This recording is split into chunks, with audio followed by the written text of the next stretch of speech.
Hi everybody, Penny here. Welcome to my kitchen. Today we are going to make a vegetable frittata. And we're not going to do it in a frying pan. We're going to throw it in the oven and forget about it for 45 minutes or so. So what I like to do when I do a frittata is I wait till I have a bunch of leftovers. Today it's going to be a vegetarian version because we have our student with us and she's vegetarian. But if you had leftover chicken, leftover pork chops, leftover steak, some crumbled bacon, maybe some fried ham, you could always throw that in here as well, which would be awesome.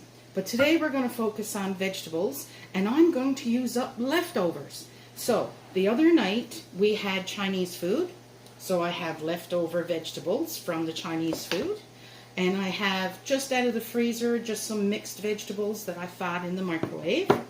And then over here in this container, we have leftover mashed potatoes and some green beans that you can just see there. So I'm going to put all that in with the eggs. Then we're going to also put in some cheese. That's about 2 cups of shredded cheese. And I'm using 12 eggs. If you have extra large eggs, you can probably use 10. If you have smaller eggs, you might want to use a bit more. But depending on how many people you're feeding and how much leftovers you have, you can use anywhere from 6 eggs for like an 8x8 pan up to 12 or more eggs if you like an abundance of eggs in a 9x13, which is what we have. So this is a 9x13 and I've greased it already. The oven is preheating to 375 and I have 2 eggs in this bowl. And then I have the other 10 eggs in this bowl that I've added salt and pepper to. What I'm going to do is add just 1 normal everyday kitchen soup spoon, tablespoon of flour. So we're just going to, a heaping thing of flour, and we're going to put that in with the 2 eggs, because if we put it in with all of the eggs, it tends to go really, really lumpy.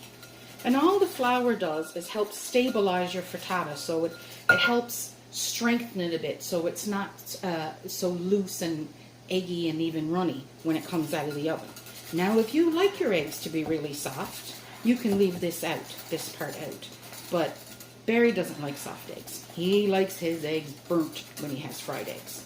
So there you go. You've got 2 eggs and a little bit of flour. Now I'm also going to add in some of that leftover mashed potato. We might have to do this in a couple of times, couple of installments, or can't think of the right word just now, but that's okay, because we want it to be nice and smooth and blend in quite nicely with our eggs in the frittata. Now if you don't have mashed potato, leave it out. I'm just using up leftovers that are in the fridge. So it's all good. And if you want to make a frittata specifically with certain vegetables, you can go right ahead and have them pre-cooked and then put them in as well. But I like to use up the leftovers. And to be honest, nobody's any the wiser. They think it's a brand new dish. So that's okay too. So just added a little more egg there. And we'll put in a little more potato.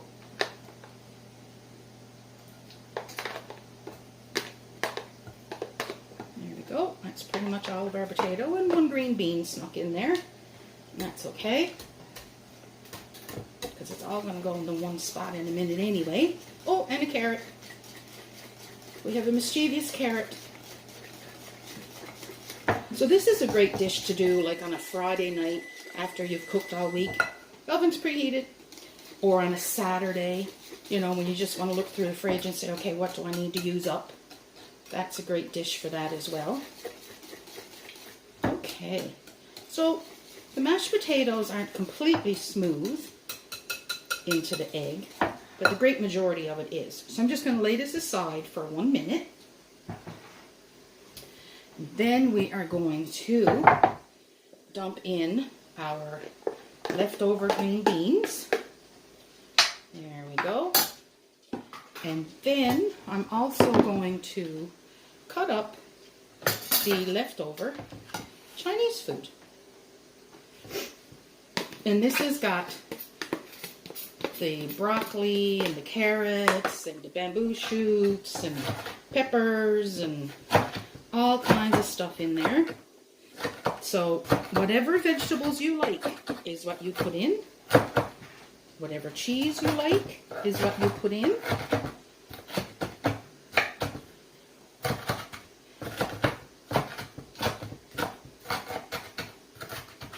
Oh, I see one piece of chicken. Here, Molly. Ooh, second piece of chicken. Thought I had all the chicken out. But that's okay. It's all good. All right, so now we are going to put all of this into our casserole dish,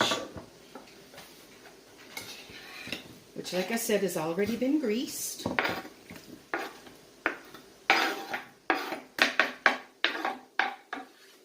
There we go.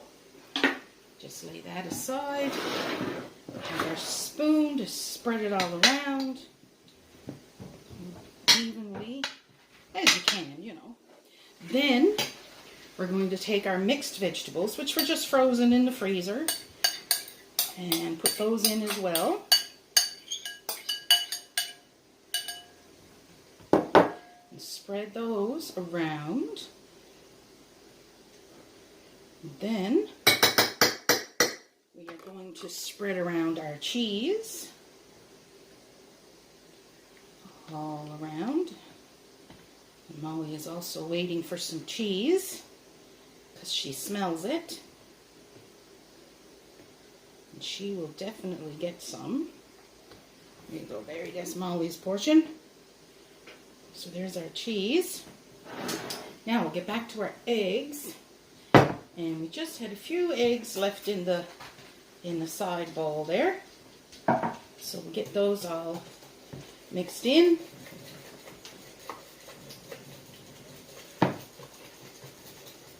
And then you just pour it over.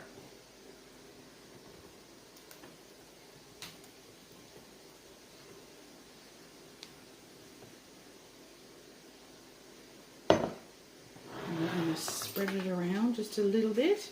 If the potatoes weren't in there, it would be a lot more liquidy. But that's okay, because the potatoes are going to add extra flavor and extra texture. And it's going to be awesome. All right. Now we're going to put it in the oven for about 45 minutes. Now, if you were making, this is a 9x13, so if you were making like an 8x8, you would probably use between 6 to 8 eggs. And then it won't probably take about 35 to 40 minutes.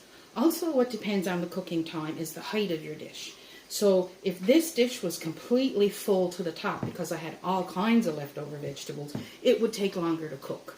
So it's one of those things that you kind of have a base, which is your eggs, your cheese, some form of leftover vegetable, a little bit of flour, and then you add everything else that you might like to have. And then you keep an eye on it in the oven. This should take about 45 minutes. I'll let you know at the end when I take it out how long it actually took. But you want to see what's going to happen is it's going to start to cook from the outside in, and the middle is going to be just a little lower than the outside. And it might look like it's cooked, but it won't be until the middle is also raised evenly with the rest of the dish. And then take a toothpick or a knife and pierce the center, and if it comes out clean, supper's ready. So I'll see you back here in about 45 minutes or so.